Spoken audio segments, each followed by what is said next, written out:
दोस्तों, जिस तरह से प्रत्येक माह की एकादशी व्रत जो है वो भगवान विष्णु को समर्पित होती है, उसी तरह से सावन माह के पुत्रदा एकादशी भी भगवान विष्णु को ही समर्पित होती है। तो दोस्तों, आज की वीडियो में हम जानेंगे कि सावन महीने के पुत्रदा एकादशी कब पड़ रही है, उसकी तिथि कब प्रारंभ होगी, कब समाप्त हो जाएगी और पारण का समय क्या होगा और इस पुत्रदा एकादशी का क्या महत्व है।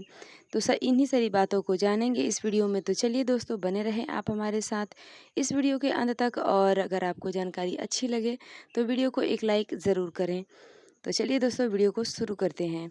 दोस्तों, सावन माह के शुक्ल पक्ष की एकादशी तिथि को पुत्रदा एकादशी के नाम से जाना जाता है। जैसे कि नाम से ही अर्थ पता चल रहा है कि पुत्रदा यानी कि पुत्र को देने वाली एकादशी। दोस्तों, ऐसा माना जाता है कि सावन महीने के पुत्रदा एकादशी का व्रत अगर पति पत्नी दोनों मिलकर करते हैं तो जिन दंपति को पुत्र नहीं है उसे पुत्र की प्राप्ति होती है, और जिन दंपति को संतान सुख की प्राप्ति नहीं है वो अगर दोनों पति पत्नी मिलकर इस पुत्रदा एकादशी को व्रत रख के और पूरे विधि विधान से भगवान विष्णु जी को पूजा करते हैं या फिर भगवान विष्णु के किसी भी स्वरूप का पूजा पाठ करते हैं तो उनको संतान सुख की प्राप्ति होती है।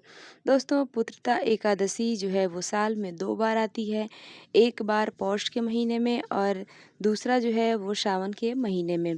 दोस्तों, अब हम देख लेते हैं कि सावन महीने के शुक्ल पक्ष के पुत्रदा एकादशी जो है वो कब प्रारंभ होगी और कब समाप्त हो जाएगी। तो देखिए दोस्तों, पुत्रदा एकादशी जो है वो प्रारंभ होगी 15 अगस्त 2024 को सुबह में 10:28 पे और समाप्त हो जाएगी 16 अगस्त को सुबह में 9:39 पे। ठीक है। तो दोस्तों, जैसे कि हम सभी को पता है कि उदया तिथि के अनुसार हमें सुबह में जो तिथि प्राप्त होती है उसी तिथि पे हमें एकादशी का व्रत रखना चाहिए।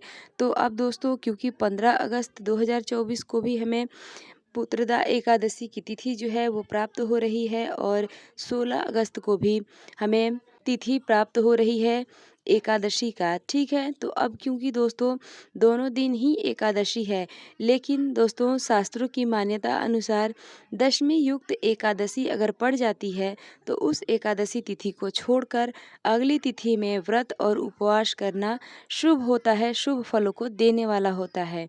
तो इसलिए 15 अगस्त 2024 को जो एकादशी पड़ेगी वो दशमी युक्त एकादशी कहलाएगी और 16 अगस्त को जो एकादशी होगी वो दशमी युक्त एकादशी नहीं होगी। इसलिए साल 2024 में सावन के महीने में पुत्रदा एकादशी जो है वो 16 अगस्त 2024 दिन शुक्रवार को मनाई जाएगी और विधि विधान से भगवान विष्णु की पूजा आराधना की जाएगी।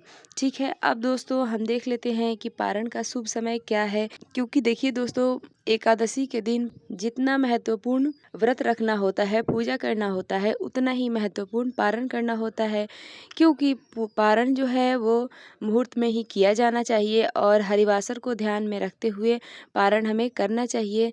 अब दोस्तों, हम देख लेते हैं कि पारण का दिन और शुभ समय क्या है। तो देखिए दोस्तों, पारण जो है वो 17 अगस्त को किया जाएगा। 17 अगस्त 2024 को सुबह 6:08 से समय मुहूर्त जो है वो प्राप्त होगा और 8:06 पे तक रहेगा। तो दोस्तों, इसी बीच में ही एकादशी व्रत का पारण किया जाएगा। दोस्तों, जैसे कि आप सभी को पता है कि एकादशी तिथि में भगवान विष्णु को भोग के साथ तुलसी पत्र की भी आवश्यकता होती है। तुलसी पत्र के बिना भगवान विष्णु भोग स्वीकार नहीं करते हैं।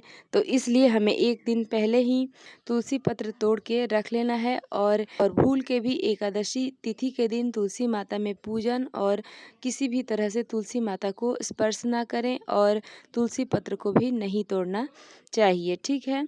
तो दोस्तों, ये हो गया। दोस्तों, सावन महीने की एकादशी तिथि पे भगवान विष्णु का विशेष रूप से पूजन तो किया ही जाता है। अब क्योंकि ये सावन के महीने में पड़ा है तो हमें भगवान शिव को भी नहीं भूलना है और भगवान भोलेनाथ की भी पूजा आराधना उसी तरह से करना है जिस तरह से हम बाकी के दिनों में करते आए हैं। तो दोस्तों, आशा करती हूँ कि ये जानकारी आपको अच्छी लगी होगी। वीडियो पसंद आए तो लाइक ज़रूर करें। मिलती हूँ इसी तरह की एक और वीडियो के साथ। तब तक के लिए बाय।